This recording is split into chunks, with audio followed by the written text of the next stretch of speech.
What's up, everybody? Yeah, good evening. Good evening. We got a guest in the house.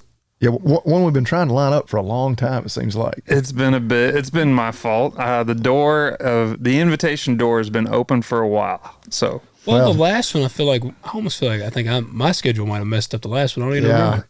I don't know. Our schedules are always crazy too, but Yeah. all's good. I'm a guy that likes to make the most of a trip, and obviously this is one of many stops this go around. So. Yeah. Well, tell everybody who you are. Okay. My name is Jared Liles.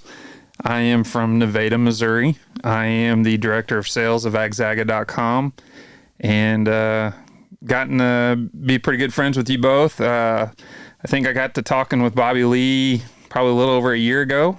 And anyways, long story short, I enjoy working with you all, and I'm happy to be here. Yeah, So, and we're honored to have you, and we appreciate you working with us and letting us work with y'all. And like I said, we've really enjoyed it, and we use Bobby Lee really utilizes the bell wrap thing. But I always talk about my hitch pins, and I don't remember a fuel thing. I jump on there, my stuff. I need you to get some good row crop, get more of the row crop stuff in there. So just to kind of give you a little clarity on what we're doing, my goal this year is to broaden our offering as much as possible. Yeah. It started off going to Agritechnica over in Germany. That was a great trip. Obviously this is farm show season. I'm heading to Louisville tonight. Yeah. And, but we did partner with a company there in Nevada called Record Harvest. They are a distributor dealer for Meristem. Okay. And so we have some biological products and different fertilizer type products. But I think 12 months from now, you'll like our offering a heck of a lot more than what you see now. Well, and I like what you got now. We always especially hype up the underwear with like the bull head on the right on the wiener. Yeah, there's some things. Oh yeah, I enjoy that stuff. It's always comical, and people back home will enjoy this, but when a fellow employee orders stuff like that, it's kind of some of that stuff just does not go unnoticed. Yeah. I've been waiting to see some thongs or something come up there. Hook my wife up. Yeah, I don't know if I'll be the one that puts that on, but I'm sure they'll show up at some point in time. So that's not one of my main targets. I'll just put it that way. Well, I guess two things.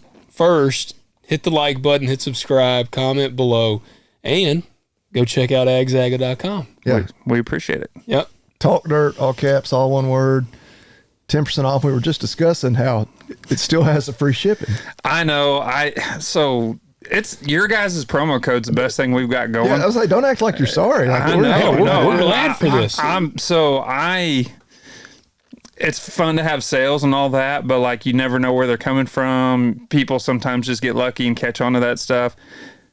I want to reward the people that are your customers. Yeah. I want to reward your base. Yeah. And I enjoy seeing those codes, your code used more than any other code, because I know it's people that support us. Yeah. So, that's one of the cool things.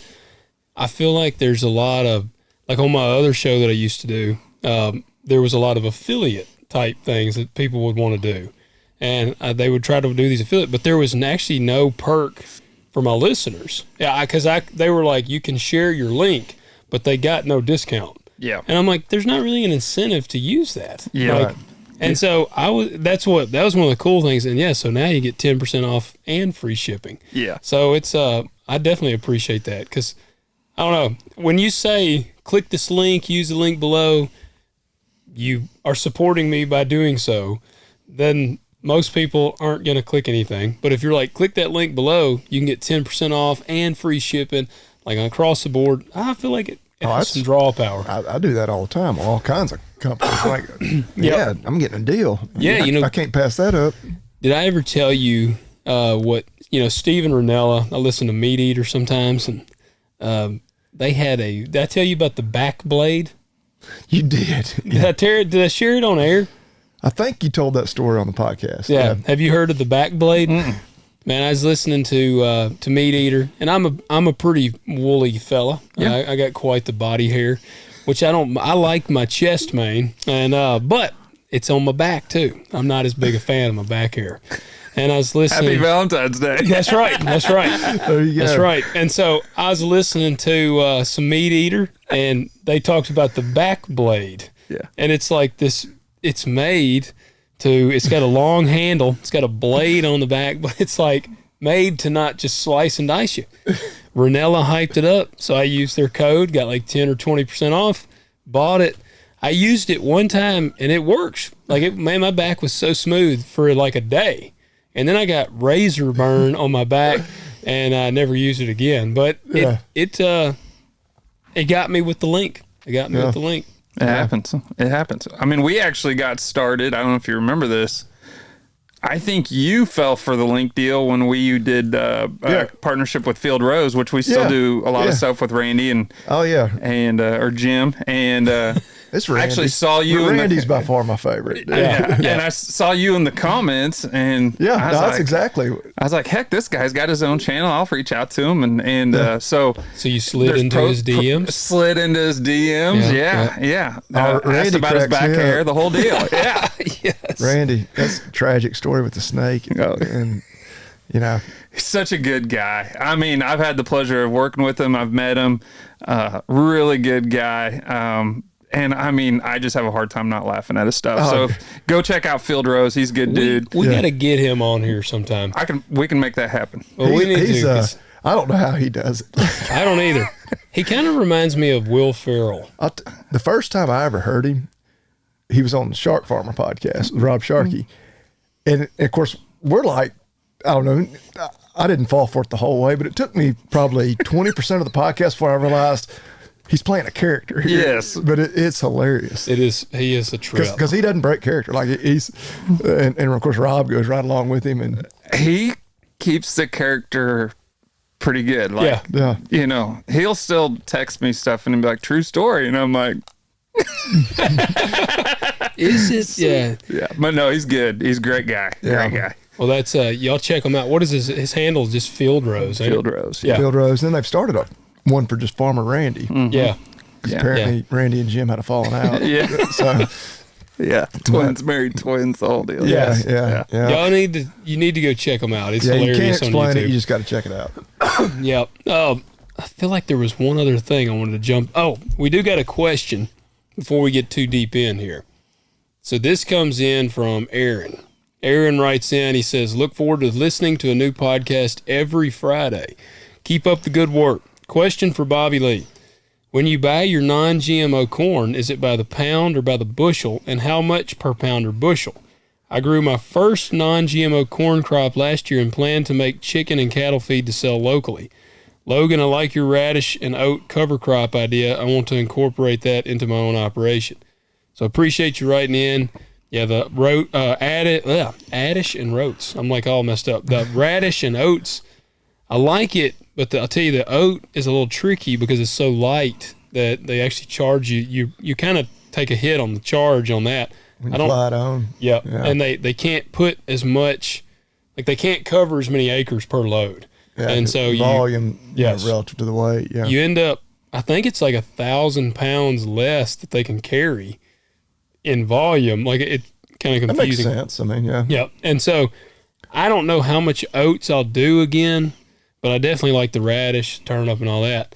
But before we get into Bobby Lee's here, I'm honestly, Aaron, I'm going to be honest with you. I don't know if you're pulling our leg here on the non-GMO corn or not. I mean, you might not be, and that's fine. I would say I'm not anti non-GMO. And I think if you've got a niche there for growing it and getting a premium for it, more power to you. But I've never fed or handled any non-GMO corn. We are very GM centric around here. Now I actually buy all my corn from, mine and Logan's dad's. Their outfit, and they grow just all GMO corn. Yeah, just conventional. Yeah, Roundup Ready corn, whatever. But we talked straight out of the bin, and I buy it by the bushel. Yeah, from them. We talked about it at dinner though, like not hating on other forms of agriculture. I mean, the niche deal is. I mean, that's where. I mean, in today's times, you got to have a niche. I mean, almost. Capturing a premium on that, because I have friends that they fed out pigs and cattle, and they swear if you put, the GMO corn and non-GMO corn side by side, like they are hardcore that they will eat that non-GMO corn. I'm like, I'm not going to argue with you, and I don't doubt it. I don't have any reason to. That's fantastic. Do your thing. Yeah. Well, I'm definitely, because Bobby Lee and I have talked about, we feel like the GMO, non-GMO, it's all a marketing ploy for the most part.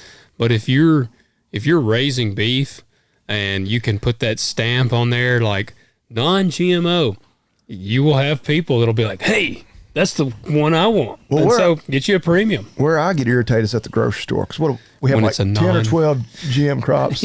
Yeah. And it'll be, whatever, something for which pecans. There's not even, it'll be non-GMO pecans. Yeah. Yeah. And you're like, well, yeah, they're all non-GMO, but people will pay a premium because it has that little butterfly on there. Well, and see, and I'm kind of be smarter. Don't fall for the marketing tactics. Well, and I'm kind of funny about corn, because I don't think that there's a such thing as non-GMO corn. Right. Well, right. When you get really down to the definition of genetic modification. Yeah. Corn was just grass. It's been genetically modified throughout the years to become corn. Well, I get a kick out of that too. And people are like, are these cattle grass fed? I'm like, well, is corn not technically a grass? Yeah. I know what they mean. But could you put an amount? It'd be hard to probably say an amount per bushel, like he was asking. Like what? I couldn't even think of an amount. Like how much more would I pay for non-GMO, or just, I don't know. I think he's just in general wanting to know a price, like kind of what to expect. Because he said, I pay market price for, whenever I get corn from them. He said, when you buy it, is it by the pound or bushel, and how much per pound or bushel? I buy it by the bushel, but whatever market price is. So it'd be $5, $4 a bushel. Yeah, cheaper now than it was. Yeah, now the last that I bought. Yeah, we were talking about that at dinner too. Which I'm about out. That's what I told your dad. I got to get some here in the next week. Load up while it's cheap. Yeah, you need to for sure. Yeah, because with our markets, you never know. Go ahead and book for next year with them. Yeah, book it. Yeah. But now I usually just. They're not sticklers about it, but it's like, all right, what's the market price today, and how much did I get? Okay, that's what I owe y'all. There you go. Well, and I'd probably do the same with non-GMO. If they're paying $1 premium, I would tack $1 on the bushels. But that's what I think you're looking at. Yeah, I don't know. That'd be a good question for somebody that sells non-GMO corn. I've never messed with. I've grown. I guess I have grown some sweet corn before that was technically considered non-GMO. But I even grow sweet corn that's GMO. So I don't know. I couldn't tell you at all on that. But Aaron, we appreciate you writing in. As always, ask you guys write in, talkdirtpodcast.com. Shoot us any of your questions, things you want us to talk about. So Jared, tell us who you are, man. What's your background? You said you grew up, you were a bullfighter. No. I'm 6'8", so like bull riding and bullfighting's not for people my size. You dwarfed everyone at Huey's. Any steer wrestling? Dad always thought I would be good at the whole bulldogging deal. Yeah. We never owned a horse, so that is kind of hard to do. But no, I'm a son and a grandson of rural mail carriers that farmed. Gotcha. Growing up, when I was really young, my dad's side of the family row cropped and had cattle and had sheep, the whole deal. As time moved on, we moved directly just cattle only and haying, obviously. And so you got tired of those dumb sheep? Yeah. Well, my grandpa fought it more than anybody. Yeah. And but we also have pecans. We have native pecans, or the little smaller pecans there in Missouri. They're a little more rich, a little more oilier. We sell them as organic pecans. Yeah. It's not real hard other than the paperwork, but we're too cheap to fertilize or spray, and so it works out. Therefore, we sell them as organic. Now there are capture that premium. That's what I'm saying. Yeah, you need to. Right. The last few years, it's the guys that fertilize have obviously had better crops than we have with the droughts we've been fighting. But no, I grew up showing animals in 4-H and FFA. Lived and worked on a farm. Went to Mizzou. Sold insurance for Missouri Farm Bureau for a while, sold Vermeer hay equipment for a while, and now I'm the director of sales of Agzaga.com. I've been there for several years now, and it's I don't feel like I'm qualified to be working for an online e-commerce, but I work with a lot of people, and I definitely bring the ag portion of the ag e-commerce. with the group that I work with a great group, but it's fun. I'm married, have 2 kids, Stetson and Stella. I'm my wife, Jamie. Happy Valentine's Day to you all. I'm missing them today, but anyways, just man, live a happy, grateful, blessed life, and I'm happy to be here. So Yeah. Well, we're glad to have you, man. I mean, and I know, like you said, you actually preferred to spend Valentine's Day with us over your family, so we appreciate we're that. recording. 'Cause a lot of times we record on, sometimes Wednesdays, but a lot of times Thursday. But yeah, we're actually sitting here recording. 3 of us spending Valentine's Day together. That's right. We are. Yeah, we are. Well, so I want to back up. There was one thing I was going to ask you on the pecans, because we got a pecan orchard out here. We used to do quite a bit of pecans, and actually I think Dad would haul them to Missouri and sell them. But do y'all have the shaker, that clamps on the trees? yes, we do. Yep. Yes, we have. So for the longest time, our neighbor was the one that harvested our pecans. Yeah. We did it on chairs. And when my dad retired, he purchased all the equipment that was necessary, and we've started doing it ourselves. We still get help from our neighbor, but yeah, we have the shaker, we have a picker. Oh, I got a picker. Mm-hmm. Man, that would be. We had a guy that came and he actually harvested them out here. He brought the picker. That was pretty sharp, because used to, it'd lay the tarps and then shake it, and you'd basically have to go in there on. And it works, but I remember as a kid, that's what we did. Yeah. We used They to had a do that. shaker. Yeah. They'd shake the trees. I think we'd get a nickel a pound to pick them up. yeah. Yeah.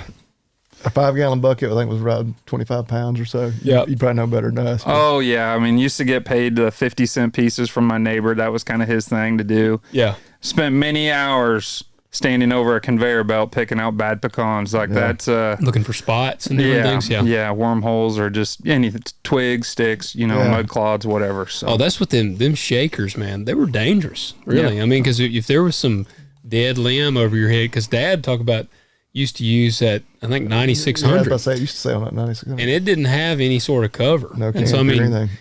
we'd call them like widow makers that would fall out of there, and it's like, man, if that hit somebody, like that'd kill you. Oh yeah, you go to Oklahoma or Georgia or some of these other southern states where they've got like pecan groves that were planted trees in a row and all that.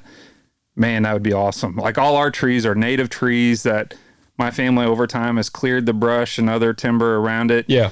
And we've made it a pecan grove, but they're all native trees. Like they were not, So they're not like in a organized line. no. And some of them are old, some of them are big, some of them are small, some of them are next to a creek or a river. Yeah. Where if you Not get to an shaking them ideal and they want to location. fall over, like I mean, yeah, there is some danger involved. We've got some shielding that's been welded and bracketed on, and we have a designated shaker tractor. That's all we use it for every year. And I thought you were going to say we have a designated shaker operator. Like that too.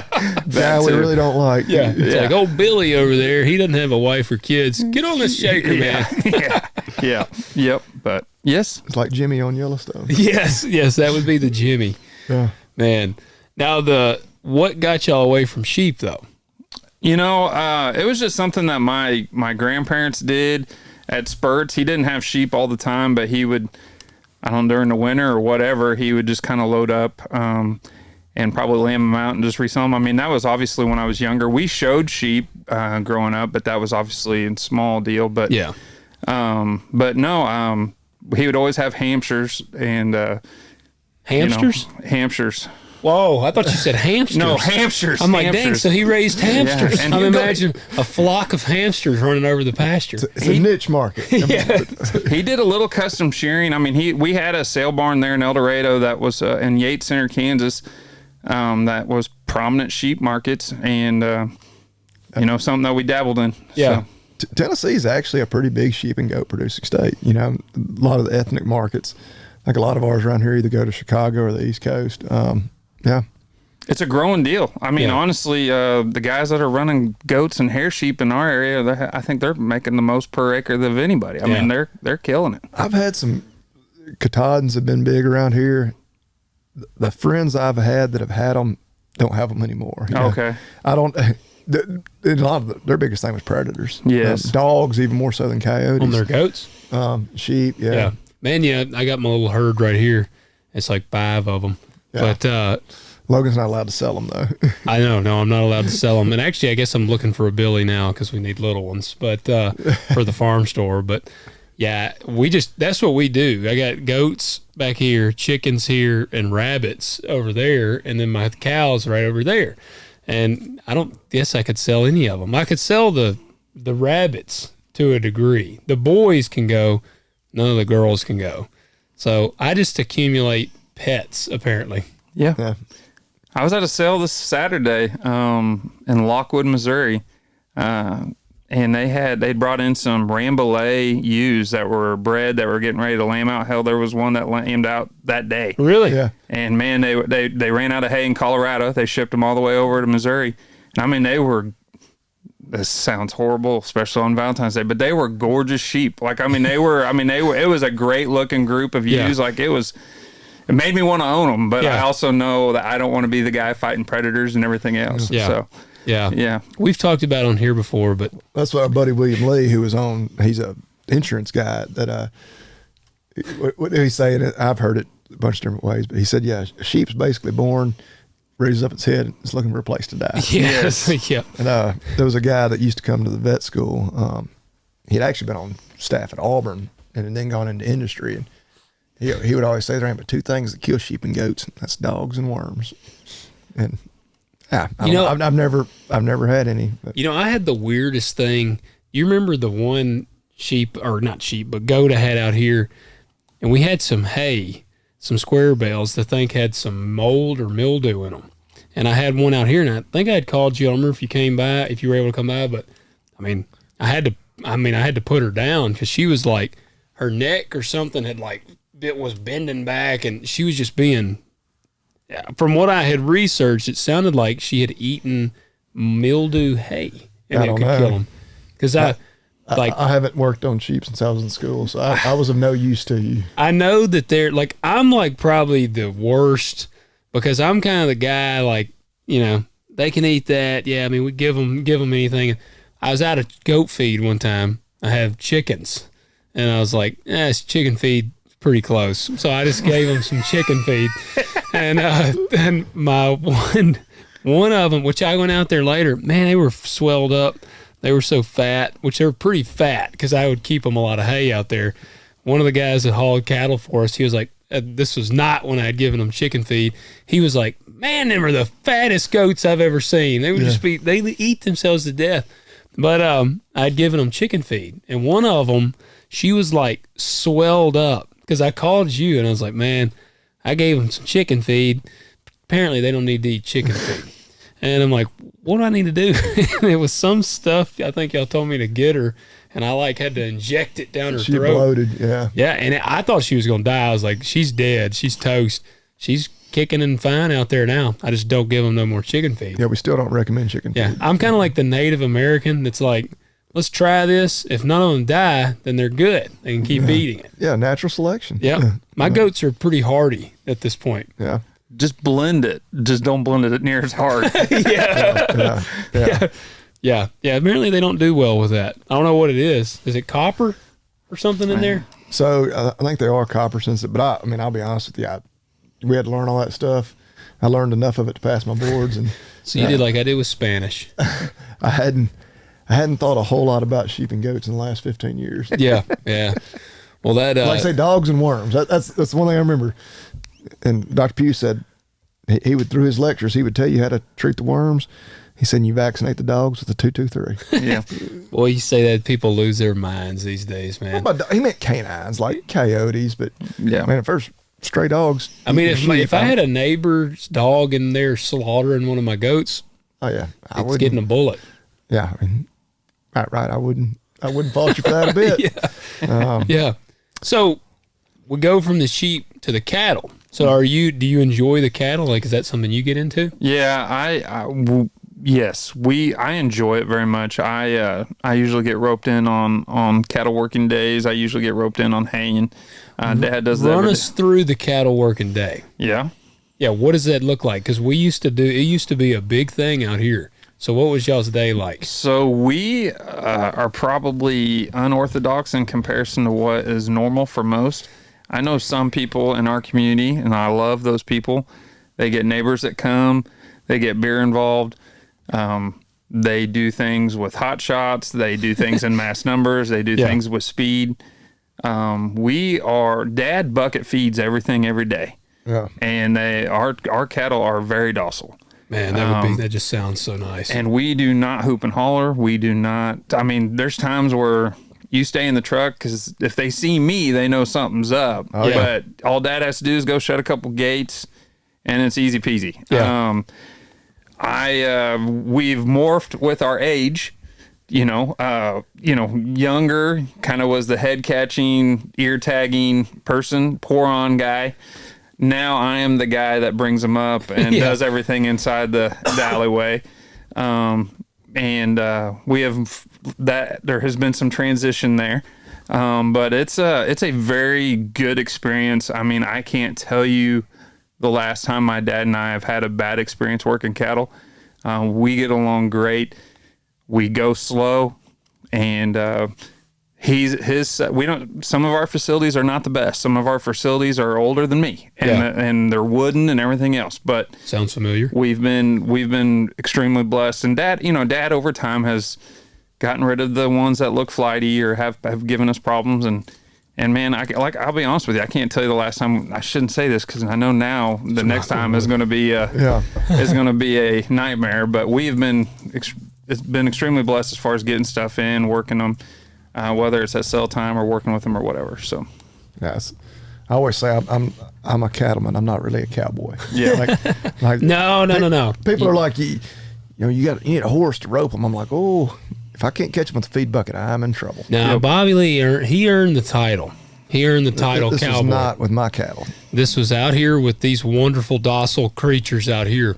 Our dad's herd, they're not wild. You go back 25 years ago, they were on top of everything. They were really more cattle centric and hay, and then they've slowly gone more row crop, and the cattle don't get as much attention. And so when we go to catch them, they're feral. Yeah, pretty feral. Yep. And so that's where Logan is referencing. Well, a wild cow, and I've shared this many times on here, and my dad, this is what he said.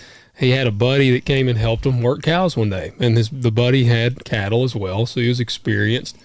And he got done working. He told my dad, he said, "Man," he said, "Tim, y'all got the wildest cows I have ever seen." And my dad said, "No, man, we don't have wild cows." He said, "A wild cow sees you and it runs away." He said, "We got mean cows." He said, "Our cows see you and they run at you." Yeah. And that's when they're hemmed up, they will. And Bobby Lee, and it's I think Bobby Lee was trying to ride one in there. I think because his feet nearly touched the ceiling almost. I turned my back at the wrong moment. Man, it would have been YouTube gold, and I quit recording for about 10 seconds. My battery was going dead, so I cut my camera off too. And yep. And then I put a clip up where the bull is kind of getting after him. And some people were like, "Why didn't you get in there and help him?" And I was like, "Ain't no use in both of us getting tore up." Right. Yeah, Logan would not have made much of a bullfighter either. Yeah, no. So, but I told him, I was like, "You earned the title, man. When you get smoked by a bull, I feel like you can earn the title cowboy." Yeah. Again, though, if I'm going to catch my cows, I prefer to do it with the feed bucket. They're enjoyable when you have cattle like that. Oh yeah, and I mean, don't get me wrong, we have stories. I mean, like Dad. What's your best one? Dad was big about like don't. When I was a kid, don't run, don't move. If they come at you, just stay still. They, all that. We had hay lined up in the lot, the catch lot, right next to the wooden fence. Well, there was a gap in between the row of hay and the fence where cattle could run down it one way. They couldn't turn around. Yeah. And we had some, I'm going to say, Dad's going to say I'm exaggerating, but I'm going to say 500-600 pound calves that we were trying to catch for the sale barn. Yeah. And there was one that peeled off and went down this little tunnel between the hay and the fence. And I got in front of him on the, in front, and I was going to back him up just to send him back through. Dad was, don't move.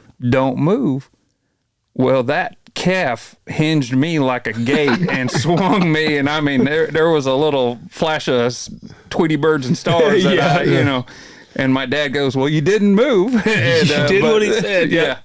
But no, we got more of those stories from when I was younger, but I truly enjoy it, especially with the office lifestyle that I currently have. And I'm not outside as much as I'd like to be. And I know I tell Dad every time, I was like, if you need help, I'm there. Yeah. And I know sometimes he uses Mom, and I think Mom would rather me be the one there. But my dad's also kind of, it's genetic. When we want to have stuff done, we're going to get it done right then. So yeah. Yep. No, I feel a lot of what you're saying. Cause I'm in the office, most days, and I enjoy getting out and doing that sort of stuff. That's why I do it. Yep. Sure, not getting rich doing it, but yeah. It's something about, like, to me, even just seeing it. Like, I'm obviously the row crop that's my bread and butter. But as I've gotten older and being around some better cattle, because from about 18 years old to honestly probably 28, for about 10 years, it's like, the last thing I want to mess with is a damn cow. Because all I'd ever been around were these mean ass cows. And like every time you get them in a barn, I mean, they try to tear you up. I mean, my bottle calves, I had fed out 2 bulls, or raised 2 bulls, and I fed one of them out to process, and then the other one I sold to a guy. He wanted just a breeder bull for cheap. And these are bulls that I'd go in there with them every day and would feed them with a bucket. I could pet them. They would buck and jump, like just kind of being playful. But I mean, he was a 1,300-pound bull at this point, and I'm trying to load him up, and Brock was helping me out. And I mean, I'm like, this is my bottle bull that's been with me since he was little. And he was trying to tear my ass up in the barn. Like, he was snorting and blowing and everything else. I'm like, man, it's that Romeo bloodline. It just still runs in them. We had a bull named Romeo, and he was mean. And that's what they say, it put the streak in him. December, yeah. What was y'all's breed? So, Grandpa, when I was younger, had Charolais influenced cattle. When my dad, obviously, when I was younger, Dad obviously introduced the Angus deal. And so a lot of our cattle will be black. We have a few reds. We still have a few Charolais that appearing cattle. But we're predominantly black. Gotcha. So, I mean, we don't fight the registration papers. We don't do any of that. Dad has a Hereford bull right now. We also have some Simmental bulls. Yeah. Red Angus. We have went away from the black Angus, not just for the, You want the hybrid vigor? Yes, but what was the spine deal that was here a few years ago? I can't remember. Yeah. Anyways, we wanted to kind of the hybrid vigor deal, and anyway, so we I don't know if we even have a black Angus bull. We used to, that used to be what we'd do, but we've got a mixed bull group right now, and we're getting along pretty good. Yeah, yeah, I like it kind of. I mean, I know from a sales standpoint, the black Angus is kind of or just black, period. Yeah. They don't even care if they're really Angus. They just got black hair. Yeah. I like I mean, like some of them Brahmas, I think they're cool looking to me. And I like that, what do they call it? Brindle, the color, where it's like, that's the kind Tiger of stripes. I'd like to have their hide up on the wall or something. Yeah.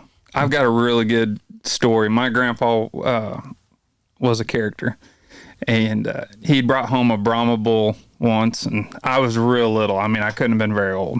He came and picked me up, and at one of the farms, which would have been my great-grandpa Ray's old place, he had a single-car garage-type building that was open to the east. Yeah. And he had a cattle gate panel, pipe panel in front of it, and he said, Jared, I bought a bull yesterday, and I wanted you to see him. And we're standing from the road. We're probably a couple hundred feet away from this building. Well, next thing you know, this Brahma bull sticks his head up over the gate and looks right at us. And I saw the big hump, saw the ears, and I said, Grandpa, what's going on here? I'd never seen anything like it. Yeah. And he goes, shh. He can hear you. I'll never forget that joke. Like that's still, shh, he can hear you. Anyways, from an Angus or like that background, a Brahma is a pretty wild looking bull. Well, they're a different species. But they, which people that watch my YouTube know, we were crossbreeding Herefords with the Brahma to get that Tiger Stripe F1 Brayford, and they're neat. But yeah, it was just, and my bull was great, but some of his offspring would have disposition issues, and the heifers bring good money because they make really good mama cows, but your bull calves weren't worth much. And I was just like, yeah, he ended up breaking a leg fighting with the neighbor's bull. So that, I was like, yeah, all right, we're out of the F1 business. Oh, yeah. We went back to black bulls. Yeah. Yeah. That's, I can't remember which one of yours I had come over there. And I was over there one day at your barn, and I remember that was one of his daughters. yeah, she had her head kind of raised up high. And that was so, I mean, because he was good and gentle. He wasn't halter broke or anything, but he was very gentle. Yeah. That heifer was actually out of a registered cow that I'd bought that was halter broke. Really? But she, like how you take two animals that are pretty docile and then out comes one like that.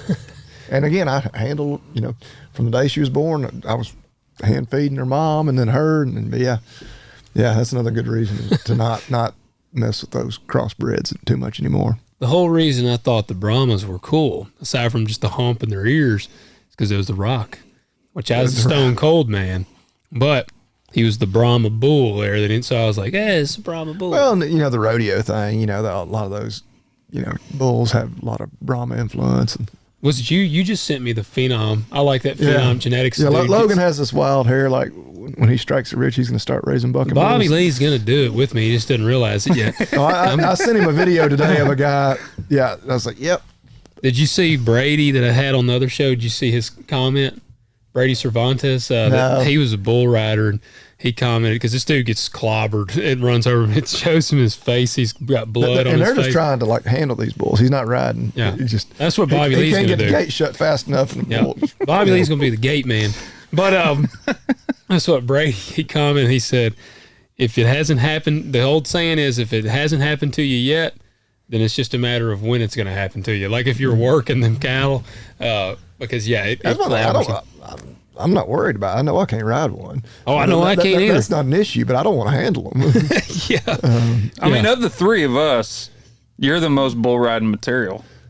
Well, yeah, just based on pure size alone. No, well, heck, I'd even be a giant for a bull rider. Yeah, you're too them tall. guys are pretty small. I think they're like, isn't it probably like 5'5"? If that. Really? You see them guys, and it's always fun because a lot of times they're getting interviewed behind the chutes by one of the females. They look like a bigger guy. Yeah. Yeah, and then it's like, dude, this is like an average size woman, usually attractive because she's in that role. Of course. And she's 40 pounds heavier than he is. They're little bitty things, but oh yeah, they're good at what they do. Old JB, he probably don't weigh 140 pounds. And see, I think he's relatively tall for a bull rider. Yeah. Long legged, but yeah. Yeah, he just eats cigarettes. So I mean, I love that guy. He's a fun beast. follow. Yeah, he's a beast, man. No, he's a cowboy. He's a cowboy. Absolutely. Yeah. We went out for the PBR in Vegas one time, and we played blackjack with him he was just it was great. It was awesome. Yeah. Because they all went right from there to it was in the Monte Carlo or whatever. Yeah. It's gone now, but yeah. So that's what Dale Brisby talks about it when he was on with Rogan. He's like, Rogan's asking about the guys that wear helmets versus don't, and he's like, I'll tell anybody you should be wearing a helmet. He's like, I'll tell you shouldn't be smoking. But he's like, there's something about him pulling that cowboy hat down, taking that. He's literally on the bull with a Marlboro in his mouth, handing the cigarette off to somebody, nodding his head. He's like, there's something about that.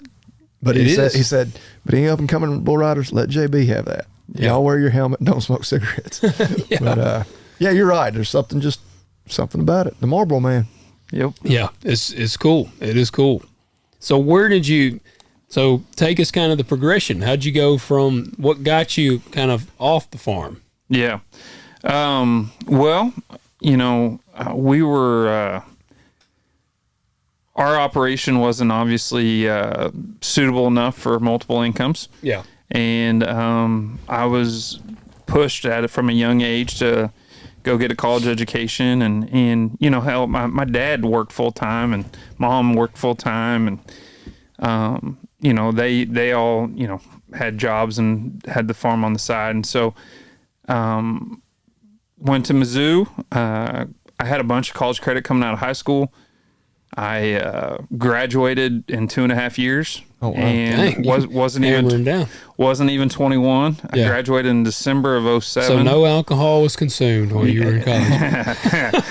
And at the time, the economy wasn't great. And anyways, long story short, went through my natural job progression. I had sold insurance for Missouri Farm Bureau. I was in Joplin. Yeah. During the Joplin tornado as an agent down there. Got to be a time where we wanted to start our own agency. And so how I met my wife, her dad was a Farm Bureau agent for almost 40 years. Her brother started being a Farm Bureau agent. Long story short, we just decided we're going to start our own agency and own it and work and represent several companies. And when we did that, my wife wanted to work with her family and take that over. And so in that time, I left the insurance business as a young family with little kids and the whole deal, and sold hay equipment for Vermeer for 5 years. Had a great experience, great company, family-owned company, great people. And then Anthony Jones kind of hunted me down a little bit and worked on me for over a year and sold me on the idea of coming and working for them. And a few months later, we started Agzaga.com, and here we are. So, Well, and give us a little bit of background about Agzaga. Okay. Where'd the idea come from? Yep. So the idea existed before I ever worked there. Yeah. So I don't want it to come across as like this was my idea or anything. I kind of joined the club before it started, but after it started, if that makes sense. Agzaga.com is a separate entity from Jones Twine and Net Wrap. Jones Twine and Net Wrap is a wholesale distributor for twine and net wrap for your mom and pop farm and feed stores and co-ops all across the country. The American Flag Wrap deal started probably 10 or 12 years ago. They're a big distributor of American Flag Wrap. Yeah. It was not uncommon to get people to call in wanting 1 or 2 rolls, and that lived in weird areas that we don't have dealers, and they wanted to diversify beyond just crop packaging. They wanted to kind of spread out their business model a little bit. Long story short, this e-commerce came into play. Yeah. We were struggling with a name. Won't go into that. I guess I'll go into that. It's a fun story. They originally were wanting to call it Agazon. Agazon. Agazon. It's got a cool, funny spinoff. Yeah. And there was a couple of us that kind of thought there might be a lawsuit involved if we would proceed with that. I can see, you might have been kind of trying to do a spin-off there, maybe. I'd be like, it doesn't even sound the same. What are you talking about? So we were like, maybe 3 days away from launching this thing, and we didn't have a name. And I might be off on my days, but like it was close. Yeah. And we spent like 2 or 3 days in a room writing names on a whiteboard, keeping the good ones, erasing it, starting over, and we just struggled with that. And finally, it was my idea that there's some disturbance over that in the company, that Agazon spelled backwards was no Zaga, and we wanted to have the term ag in it, and so we just went with Agzaga. Gotcha. Okay. And it was a cheap domain to buy. I don't think it costs very much as opposed to some of the other names we were trying to buy and use, and so we went with it. It's worked. Some people call it Agzaga. Some people call it Agzaga. Call it whatever you want. Just don't, but it's been good. Yeah. And but it's ag. It's got to be Agzaga. I mean, Yeah. That's one man's opinion, but Yep. I don't know. yeah, anyways, it's been extremely fun. We've tried to diversify our offering and work with a great group of people. So. Yeah. So what is the process of like setting up an e-commerce? What does that look like? I mean, especially to have the amount of things you have for the prices that you have them, for the shipping you have them, like how do you do that? It's a process that we've learned and have tweaked over time. Yeah. The domain deal, you want something with as few letters as possible. That's one thing. You want to have some sort of niche. When we started Agzaga, we also launched a negotiated deal with the National FFA, and we have the FFA Net Wrap. We're the only ones that sell that. Yeah. Our dealers through the Jones Twine sell it as well. but there's not any other distributors that are selling that. The shipping deal, we've kind of backed into the process. We used to start out as charging 18.5%, maxed out at $100. We justified lowering our shipping rate for conversions. It's kind of a lot of knob turning as far as like tweaking, like making adjustments and kind of seeing the reaction to it. Yeah. The marketing, our marketing team does a great job as far as fighting all the Google searches and the keywords and the SEO and the content. We've got great content. We've had great content from day one, and it's been a lot of fun. We've had exponential growth since about 6 months in, and it's one of those days. It's like, man, is this ever going to peak or plateau? Yeah. But it's been really good, and one of the factors that we want to do, I keep repeating this, but is we want to broaden that offering to keep the growth coming. So, yeah. Well, I think that, man, obviously we're moving more and more into this digital world, and I think, man, I don't know. I mean, we were kind of talking about it earlier off air. Just the older generation kind of would just like, well, we'll just run to the store, grab what we need. And I mean, we're all for also supporting like our local stores, the mom and pop ones, I'd say, especially. But man, I feel like today, and I'll speak especially on the row crop side. I was having a conversation today with a guy, and we were just talking about how terrible the margins are, like how they just are getting worse and worse and worse. And so I think that it's wise to spend your dollar wisely. Like, it's wise to spend your dollar wisely, but and that's what, I mean, Bobby Lee and I have praised the prices on Agzaga. Well, that's what I shared on here like 2 weeks ago. I was ordering. You might not should share him with him. I might not should, but now you can go back and listen. But y'all had the $10 off the FFA wrap. Yeah. And I was like, well, it's like, and I know I'm going to need a little more, which I'm that guy that orders one roll at a time. And I was like, just for shits and giggles, what does this other big online, and his name, I won't mention their name, but big national store, it was $100 a roll. Yeah. Now that was using our discount code, which, talk dirt, y'all know to use it. And that was $100 a roll cheaper delivered to my doorstep. Like, I don't have to drive 20 minutes to the store to get it. I was like, dang, like I was blown away. That is one thing that obviously net wrap, twine, silage wrap. We come from a hay. Yeah. We call it crop packaging in the building. Yeah. I don't know if anybody else calls it that, but like net wrap, twine, silage wrap, that sort of stuff. We are good at that, obviously. Yeah. We have a lot of resources there. Which I didn't realize y'all's background was really, would you say it's Jones? Jones Twine and net wrap. Yep. See, I know on the letter I get there every time or each month, it's Jones Twine. And I'm like, I don't know why it says that, but I'm like, this must be from Agzaga. Yeah. But we try to price our stuff to where our dealers, we're not conflicting with our dealers' pricing. We want them to be successful. There's not any problem with that. Yeah. But we only have so much reach in that distribution model. And like, I'm going to the New York Farm Show next week. I'll have a booth at the New York Farm Show. Come see me if you listen. Yeah.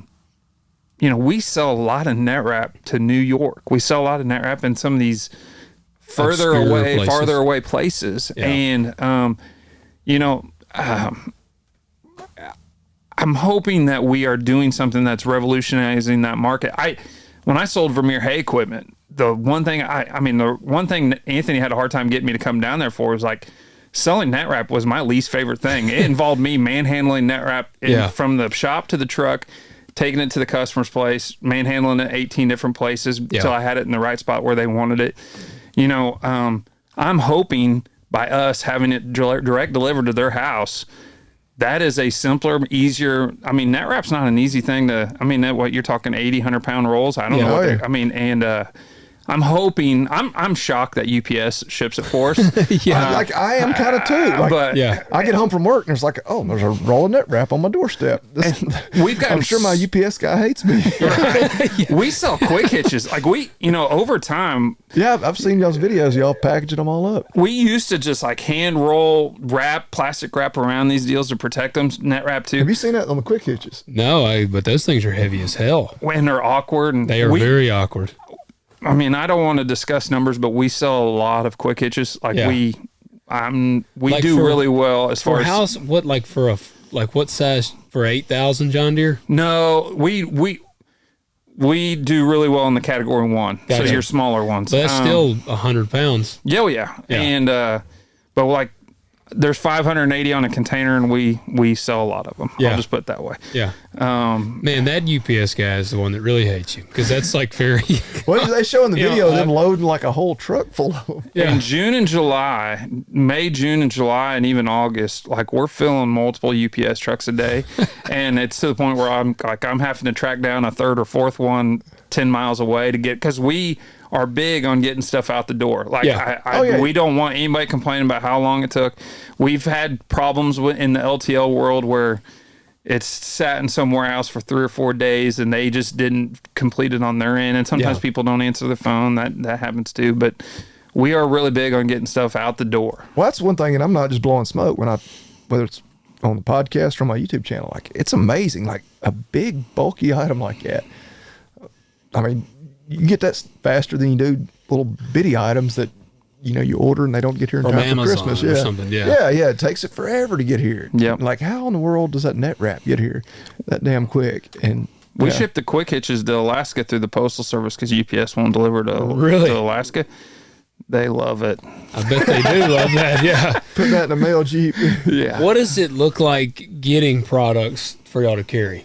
What's that process? What's the question? Like, what is the process to acquire? Like, if I want to carry, I'm just thinking, like the closing wheels on my planter. Yeah. I run the aftermarket. I got notched discs that I run. Yep. If you were gonna get like the copperhead system, they call it. Yeah. What's the process to do that? So I am currently working with several vendors that I've met at Agritechnica and what have Yeah. you. It's just all about working out a deal. A lot of times, the margin deal is always a problem online, especially shipping. Yeah.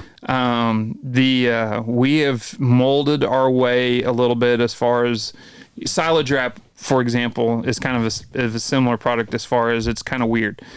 Silage wrap. Yeah. It's $100 roll, ballpark. I didn't think anybody would buy it one roll at a time. I thought people bought that stuff I've wrapped a lot of hay. You go through a lot of plastic. A lot of the wrappers will have 3 or 4 spools wrapping at the same time. Yeah. Like, never thought anybody would buy one roll at a time. Well, we had it like toilet paper. You're not buying one at a time. right. Yeah. Well, I had it on our website for a couple of years. We had more people buying one roll at a time, and it was killing us because the margin on silage wrap, if anybody's ever sold silage wrap, is minimal. Yeah. And you're kind of just doing it as a service. And long story short, we had to change our ways to where we have, like, now you can't buy less than 8 rolls at a time. I was gonna say you got to set a minimum And so in place. it's like I said, we got to make adjustments and along the way and figure out how to get profitable with certain product lines. But same way with your parts.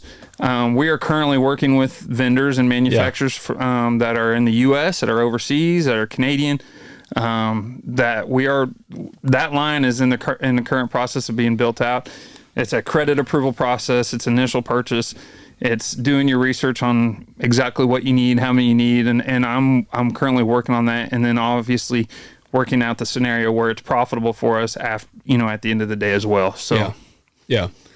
So it's ultimately the initial thing would be networking. Yeah. I mean, that's why I'm going to all these farm shows. I'm leaving for Louisville tonight. It's like a 5-hour drive, 5.5-hour drive. Man, I was almost going to say 7. Okay, great. That's great news. Yeah. I've driven to Louisville once because one of my wife's sorority sisters got married there, and we had a great time. Yeah. Yeah. I think it's about 7 while ago. hours, ain't it? It don't matter. That's where I'm going tonight because I'm going to spend the day tomorrow. I can walk that show in a day and a half, and that's speedy. Yeah. But that's how do you stay awake on the drive? I know you said you're not a good sleeper, but I'm going to tell you, man, a drive can put me to sleep. Oh yeah. 5.5. 5.5. Oh man. Okay. That's I thought I was all right. 5 That's a hours and 38 cakewalk. minutes. No. In this little rental car, I don't think there's enough room for me to go to sleep. I'm right there on the steering wheel, buddy. Yeah. So you're going there more to network than to sell. Okay. Yeah, I don't have a booth there. I'm purely just going to network. Okay. Yep. Gotcha. Yep. Literally just going to be there a day and a half and get back home. Is that like you were? You went to CattleCon? Yep. Now what? I mean, is that same thing? You're just going networking? I literally flew down that morning to Orlando and flew back that night. Yeah, I walked the show. It wasn't a huge, I had never been to CattleCon before. It wasn't a huge show. It was a big really? show. It was obviously every vendor was in our niche as far as our persona, and made several good connections. And the thing is, right now, when you're wanting to do business with vendors, they're at farm shows all the time, and so it's kind of the communication is not great because everybody's fighting farm shows and traveling, and so usually about mid-March is when the dust settles. So that was a real similar thing. Like on the old show I used to do was very heavy in the, I guess it was more in the firearm world. And I've talked with like some of the guys at Palmetto State and some of these different companies, and a lot of times I'd talk to them around January timeframe. Well, SHOT Show is going on like right around there, and you pretty much know for about 2 to 3 weeks you're going to have basically no communication because their focus is all on that.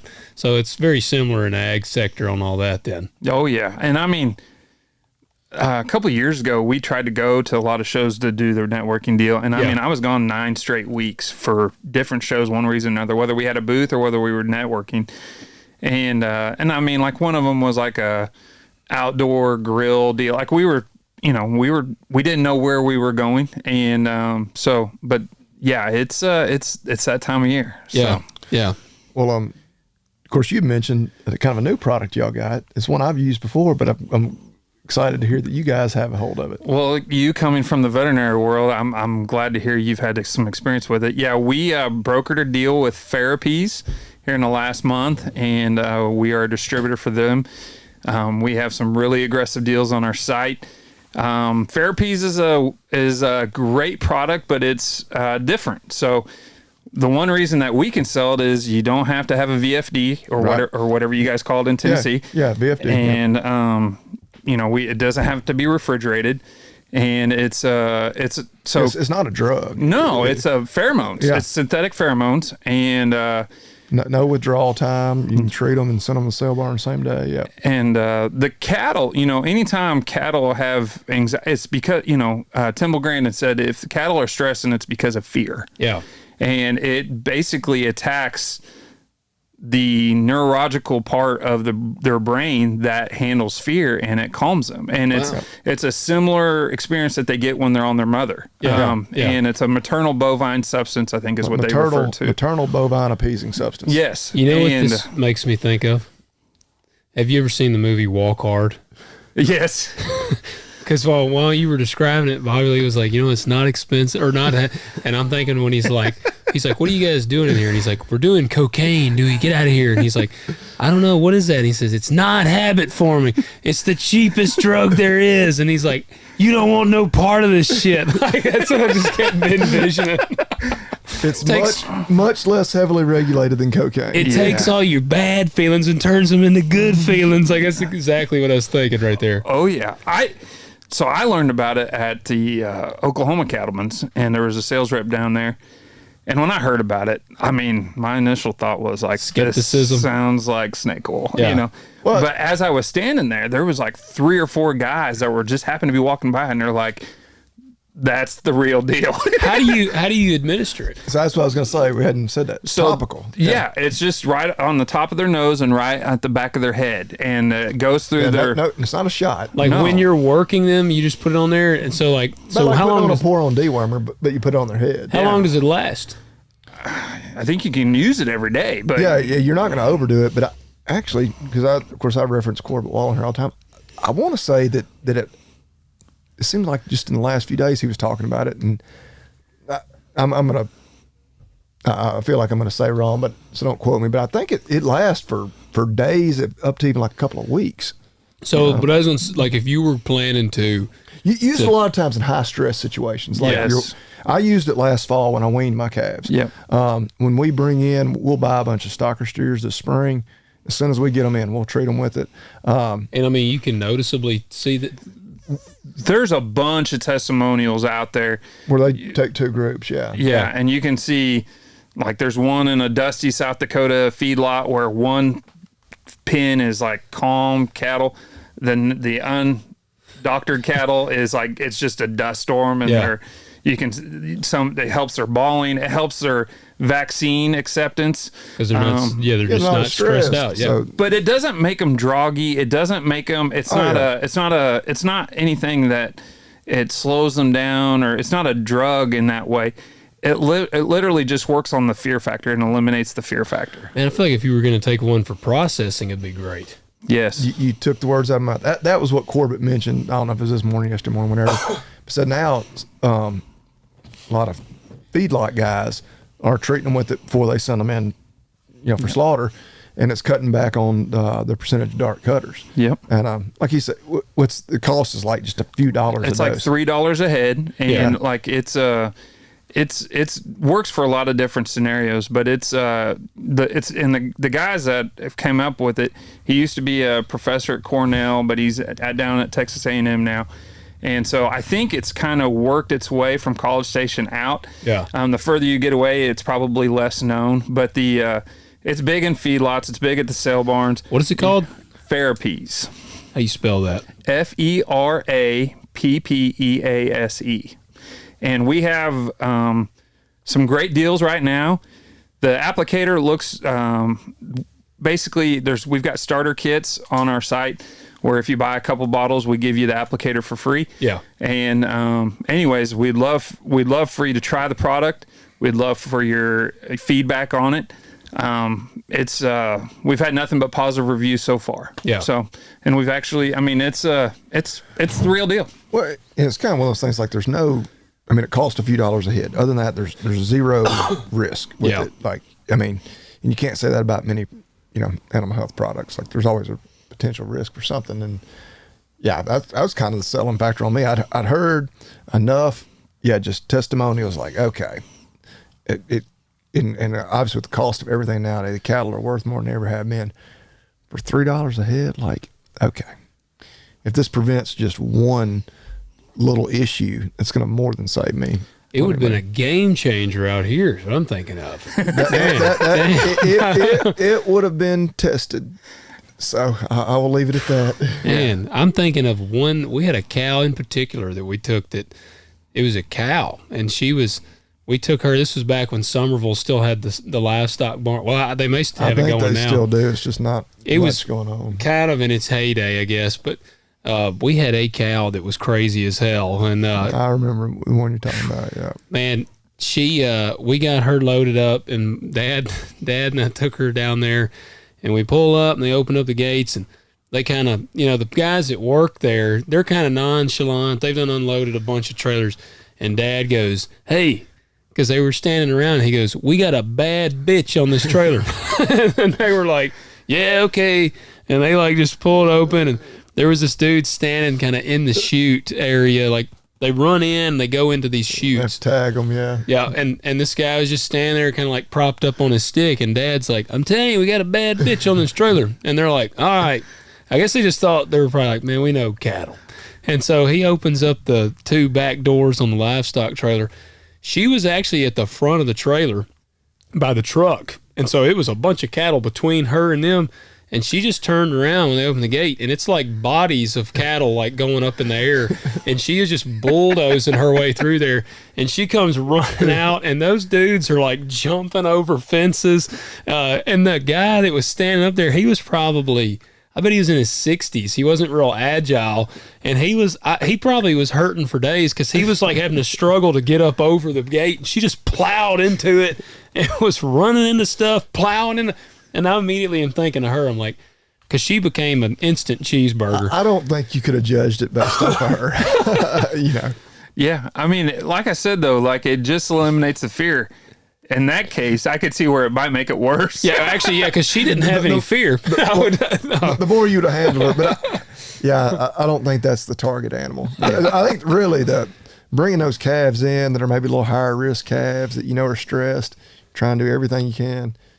Which we when my brother and I buy our stockers in the spring, we even though we are vets and a lot of people think, man, you could really buy those high risk calves and straighten them out, but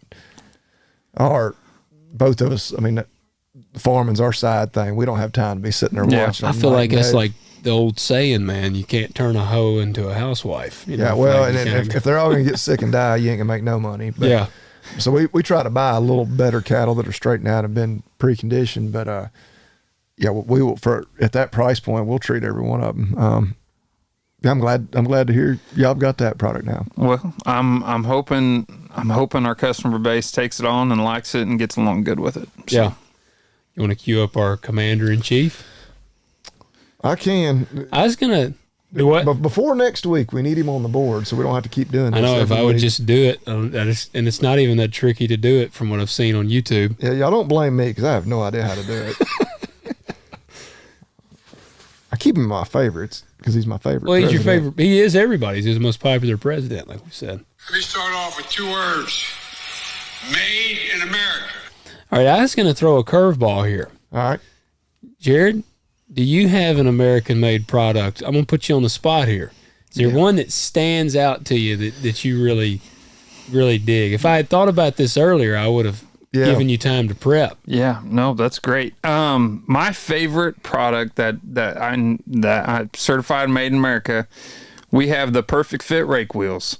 They fit any, like if they don't fit your rake, we will take them back. I mean, we will we'll make it right with you. Yeah. They've got 2 lug patterns drilled into them. We haven't sold them to anybody that didn't fit their rake, and we've sold a lot of them. Yeah. And we had them designed the way we wanted them. So whenever we originally came from, they're heavy made teeth. So and now we offer them in the 60-inch, and we still have them in the 55s. A lot of the newer rakes are coming with 60-inch wheels. Yeah. But they are made in USA. They'll fit any rake. And I love them. Like we sell them as sets. Because it's not very profitable buying one and shipping one rake wheel, and I don't want to gouge anybody for the one rake wheel. But man, it's a product that we've had a lot of great feedback from, and like I said, they just work, and like they will fit any rake. And if they don't, call me. I'll make it right with you. I'll give my stamp of approval to them. Yeah, and they did have that Made in USA sticker right there on them, and it bolted right up on my rake. Bought a bunch of rake teeth from y'all too for some of my wheels that weren't quite so warped. Yes, that I could salvage. But that's an easy upgrade to do on a rake too. Yep. Well, that's what we like, man. We like them, and like I say, and guys, y'all know where you can get it, Agzaga.com. And as always, use that code, Talk Dirt, all one word, all caps, 10% and free shipping. Yep. Yeah. Yeah. You need to do that. Jared, it's been awesome having you on the show. I greatly appreciate it. This has been a blast, and I really enjoy working with y'all, and really appreciate both of you. So, absolutely, man. It's been a long time coming. Yeah, we've been looking forward to it for a while. So we'll have to have you back on. Yeah. Hey, we can make it a Valentine's tradition. That's right. We'll spend every Valentine's Day with Jared. With Jared. That sounds good. My wife would appreciate that. That sounds good. Yeah, we'll get the back blade, and there we go. We'll just shave each other's backs. Yeah, it's not weird at all. Not weird at all. Awesome. Anything you'd like to close with? No, I just, we live in a world that has a lot of hate. I'm a Chiefs fan. I'm from Missouri. Yeah. I know they had the shooting today, and I love these podcasts that, let's quit spreading the hate. Let's love everybody. Let's be better people. I try to instill that with my kids every day. And, I love that this is a positive podcast. I love you guys. I love what you guys put on. And, in this world, in this economy, and with what everything's got going on, like the niche farming and all that, like we talked about at dinner, We all need to be supportive. If your operation is niche and kind of conflicts with your neighbor, Yeah. it's okay to still be supportive. Yeah. Everybody Oh, yeah, has it a is. place, and our people in agriculture need to work together, and yeah, I love it. So, but no, thank you guys for having me on. And if y'all see me at these farm shows the next couple of weeks, feel free to come up, shake my hand, or whatever. You can't miss it. He's the big tall guy. He'll be the tallest guy there. Yeah. Well, thank you guys very much. So, Absolutely, man. Well, and we appreciate y'all, absolutely, what y'all do. And I mean, I think it's an awesome partnership. And I agree, man. I'm a rising tides rise all ships kind of guy. Yep. Like that's how I feel that it should be. So, yeah. Well, guys, anything you need to add? No, make sure y'all leave a review, like and subscribe. Same things we harp on every week. Yep. We'll give you a little break this week. We won't totally get on to you about that. Next week, we'll hound you hard about it. Yep. All right, guys, take care. We'll catch you next week. have a good day.